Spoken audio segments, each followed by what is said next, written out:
Hi, in today's guide, we'll be showing you how to build a semantic model over your data using Intugle and then use Snowflake Cortex Analyst to talk with your data and ask business questions. So let's get started. Now, in the previous videos, we worked with local CSV files, built a semantic model, and then pushed it to Snowflake. In this video, we are going to be natively working inside Snowflake and using Snowflake Compute. All right, so here I am in my Snowflake workspace. I have a notebook open here, and I already have my datasets loaded here.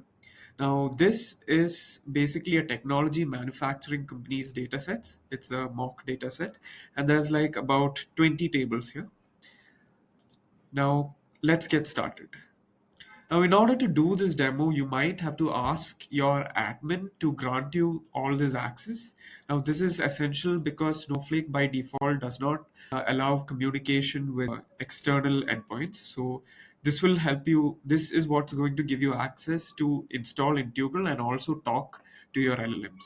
And you might have to replace this particular piece with the endpoint of your LLM. And now you have to go to notebook settings, go to external, make sure it's running on a container, and make sure both these external accesses are turned on. Great. Let's move on. We will pip install Intugle and make sure the optional Snowflake is there. Now, Intugle uses a lot of AI agents behind the scenes, so you might have to set your API keys here. Make sure you check out the documentation. I am taking mine from the .env file here. All right, now let's get to the heart of the module, building semantic model. So first, I have defined my datasets. These are the names of the datasets, the same datasets I showed you here. And I'm creating a dictionary where I map the name to the identifier in Snowflake. So this is the name of the Snowflake table. All right. Now I import the semantic model module from Intugle.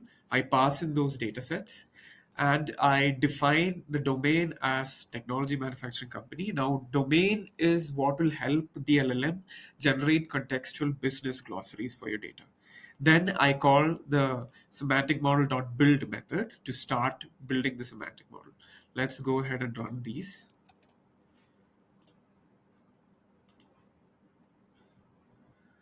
Now, what happens when you call the build method is that a bunch of AI agents start working behind the scenes to profile your data, identify the data types, identify relationships between tables, and also generate glossaries for your data. So now you can also run this outside your Snowflake environment. You can have a profiles.yaml file with the connection credentials and the database and schema. And this setup will run fine outside the Snowflake environment as well. Check out the documentation if you want to know how. So now let's go ahead and run this and we'll give it a couple of minutes. Now that that's done, let's head down. And let's see how we can access this enriched data. So the semantic model has been created. Let's see what it looks like for one particular table.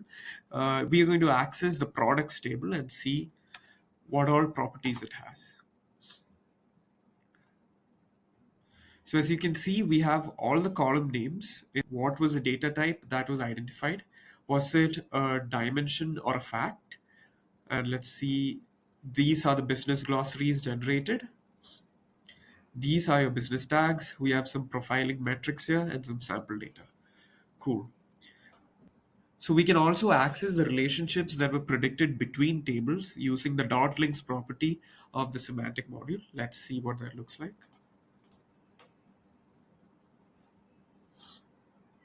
So as you can see, we have the source column and we have all the links right here.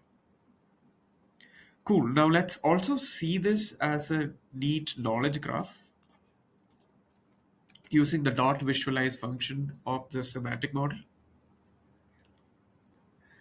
You can see all the links, all the relationships between the tables. What tables are connected? Great. Now, this entire semantic model is actually stored as a local. Now, since this is a Snowflake environment, I'm not able to access it. But if you run this locally, you can access those YAML files in the models folder. And now let's come to the exciting part. Let's sync this semantic model with Snowflake. Sync it with the source tables. Let's use the semantic views of Snowflake and sync our semantic model with Snowflake semantic model. So this is a very neat function for this. We just have to use Snowflake semantic model dot deploy. You can also just use this function if you want to export the semantic model as YAML files that are compatible with Snowflake semantic views. But we will be directly syncing it for this demo. Great. Now that it's deployed, let's go check it out. You can see that is the description here. And if we go to the columns, all of the columns have descriptions here as well. Perfect. But let's switch to the semantic views.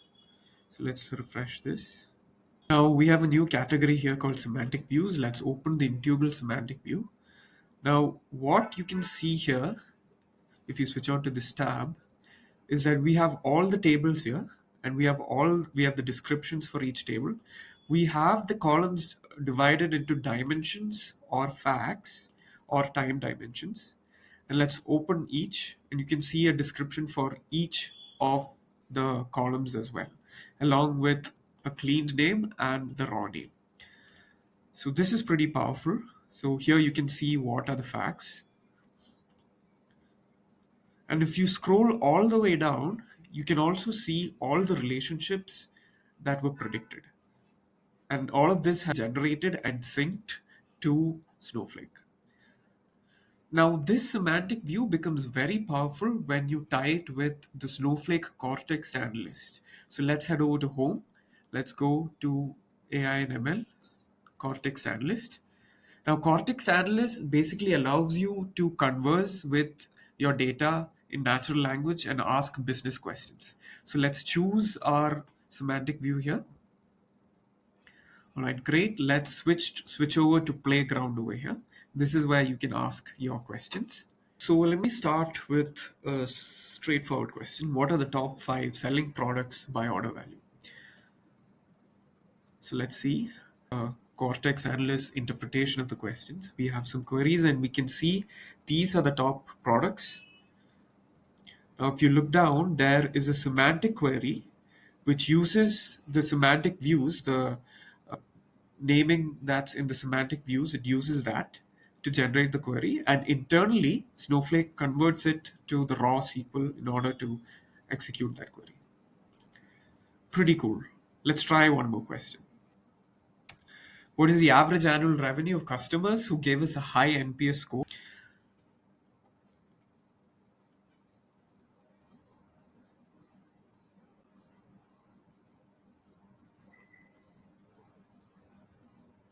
All right.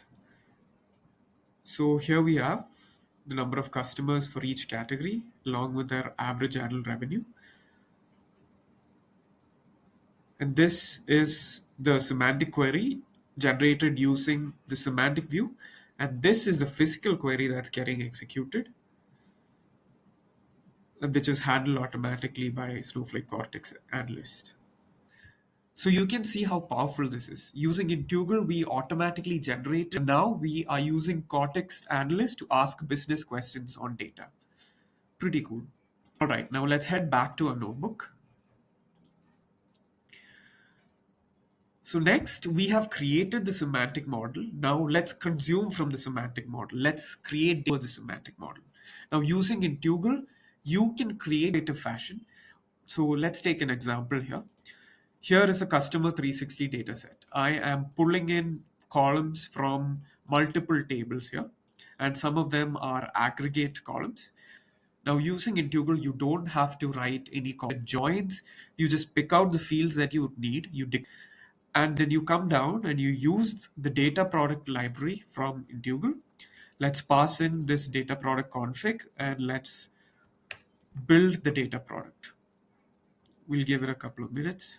Now, what happens behind the scenes is that Intugle takes this config, builds a SQL, and then runs it using Snowflake Compute and persists this in Snowflake tables. So let's see what we have. So this is what the data product looks like. Now let's head over to our catalog. Let's just refresh this. And you can see there's a customer KPI here. And if you head over to columns, you can see the columns here. And if you preview the data, you can see this is the data product. You can also call the .SQL property to see what was the SQL that was generated for this. All right. Now this data product in itself can be enriched and we can generate glossaries for this as well. So let's go ahead and do that using the run function. So here we have all the columns that were used in this data product. We have the data types, we have the glossaries, tags, and as before, some metrics. Same thing again. Let's sync this with Snowflake. All right, it's done, and let's head over to our Cortex Analyst. Let's open our Intugle Semantic View. And if we scroll down, we can see that our data product is now part of the semantic view. It has a description. You can see all the dimensions here, and you can see all the facts here as well. And now you can use Cortex Analyst to again converse on top of your data products.